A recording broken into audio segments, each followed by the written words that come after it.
Assalamualaikum warahmatullahi wabarakatuh. Alhamdulillah wa syukurillah wa nikmatillah la haula wala quwata illa billah. Dan alhamdulillah ya kita bertemu di pertemuan yang ke-10 walaupun secara online saja melalui virtual dan melalui rekaman video seperti ini. Saya mengucapkan terima kasih kepada kalian semua yang tetap semangat untuk kuliah walaupun kita melewatinya dengan banyak sekali tantangan, hambatan, rintangan dan cobaan gitu ya karena secara online atau virtual.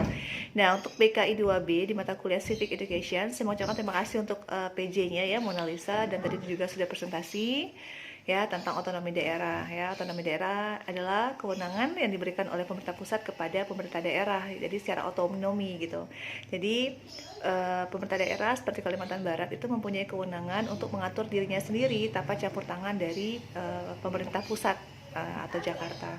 Nah, saya akan menjelaskan tentang pertemuan kita yang ke-10 itu tentang Good and Clean Governance ya. Mohon maaf saya tidak bisa bertemu dengan kalian secara virtual di Google Meet. Nah, untuk Good and Clean Governance sudah saya share di e-learning, nanti silakan dilihat.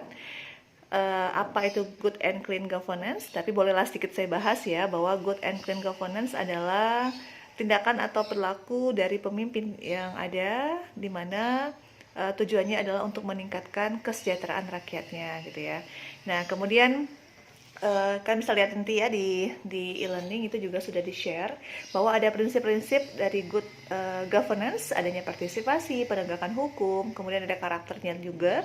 Karakternya ada supremasi hukum, kepastian hukum, hukum yang responsif, penegakan hukum yang konsisten gitu ya dan tidak diskriminasi, dan kemudian adanya independensi peradilan. Intinya adalah hukum itu ditegakkan sesuai dengan yang seharusnya. Nah, kita bicara soal idealnya ya. Kalau misalnya kita bicara yang tidak idealnya banyak sekali, malahan yang kelihatan adalah yang tidak idealnya. Nah, hari ini saya baru juga menerima kiriman video bahwa katanya Habib Rizik telah bebas. Nah, alhamdulillah gitu ya, karena mungkin ya nggak tahu juga ya. Tapi kalau kita bahas tentang Habib Rizik, mungkin pro dan kontra akan terjadi banyak sekali tentang kenapa kerumunan A bermasalah, kerumunan B tidak diajarkan masalah gitu ya, dan lain-lainnya. Oke. Kemudian adanya transparansi ya. Transparansi itu ya harus transparan, terus terang, terbuka gitu ya. Jadi idealnya memang kalau kita memilih pemimpin ya harus transparansi siapa dia. Jadi tidak ada udang di balik bakwan gitu ya. Jadi tidak ada pemimpin yang dipilih karena kita tidak tahu siapa dia. Idealnya kita tahu siapakah pemimpin yang harusnya kita pilih. Nah, kemudian adanya responsif tadi, responsif. Jadi pemerintah itu peka dengan persoalan-persoalan yang terjadi di masyarakat. Adanya orientasi kesepakatan, keadilan, efektivitas, akuntabilitas. Jadi idealnya memang dalam suatu negara pemerintah itu memperlihatkan manajemen pengelolaannya secara baik. Nah, ada visi strategisnya. Jadi harus ada pandangan ke depan, visioner ke depan gitu. Apa yang akan dilakukan, target seperti apa yang akan diinginkan oleh negara untuk menjadikan Indonesia misalnya untuk lebih baik. Oke. Nah, jadi good and clean governance itu adalah pemerintahan yang baik dan bersih. Yang baik belum tentu bersih, yang bersih belum tentu baik. Jadi menjadikannya ideal tentu sangat sulit sekali ya kalau tidak ada dukungan dari rakyat atau masyarakat seluruh Indonesia. Nah, kalau kita bicara misalnya tentang Indonesia hari ini ya banyak sekali masalah bangsa ya.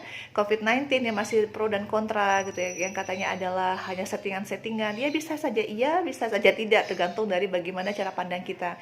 Yang pasti gara-gara COVID-19 kita menjadi berjarak ya, kita menjadi jauh dengan sesama kita menjadi banyak sekali ketakutan gitu ya dengan orang-orang yang mungkin kelihatan sehat tapi mungkin dia sakit atau kebalikannya. Nah, tinggal kita saja untuk memaknainya seperti apa. Oke, itu saja dari saya. Semoga bisa dipahami ya.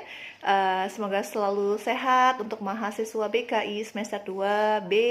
Semoga selalu dimudahkan oleh Allah segala sesuatunya. Tetap semangat untuk kuliah, tetap berbakti kepada orang tua, dan jangan lupa untuk selalu ingat kepada Allah dengan menjalankan sholat 5 waktu. Oke? Sukses semua. Terima kasih. Assalamualaikum warahmatullahi wabarakatuh.